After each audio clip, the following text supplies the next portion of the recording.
দর্শক, প্রধান উপদেষ্টা ডক্টর মোহাম্মদ ইউনূসের সাথে সাক্ষাৎ করতে যমুনায় গেছে বিএনপির এক প্রতিনিধি দল। সেখানে বিএনপির স্থায়ী কমিটির সদস্য সালাউদ্দিন আহমেদ কথা বলছেন। আমরা সরাসরি সেখানে যুক্ত হচ্ছে। আরএফএল গিজার মানে চটজলদি পানি গরম, বিদ্যুৎ বিল 20% কম। আরএফএল গিজার, উষ্ণ পানির পরশ।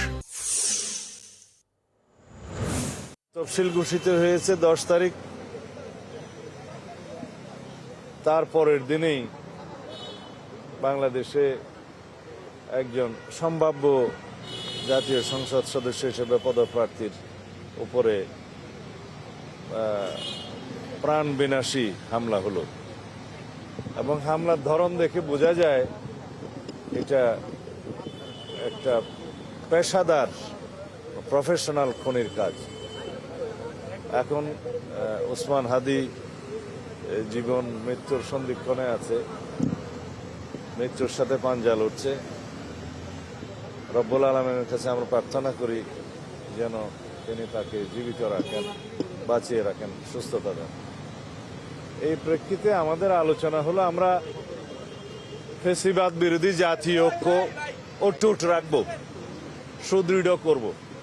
আমাদের মধ্যে রাজনৈতিক বিতর্ক হতে পারে, সামনে নির্বাচন, বিভিন্ন রকমের রাজনৈতিক বিতর্ক হবে, কিন্তু আমরা ওই পর্যায়ে বিতর্ক করব না যাতে করে আমাদের ঐক্য বিনষ্ট হয়।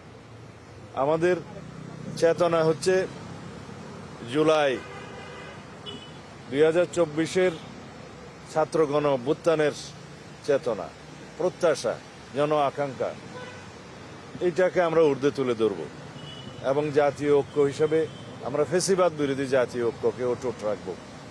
এই জায়গায় আমাদের কোনো আপোষ নাই। আমরা মনে করি নির্বাচনের এই সময়টায় যারা বাংলাদেশে নির্বাচন চায় না এবং নির্বাচনকে যারা একটি গণতন্ত্রের উত্তরণের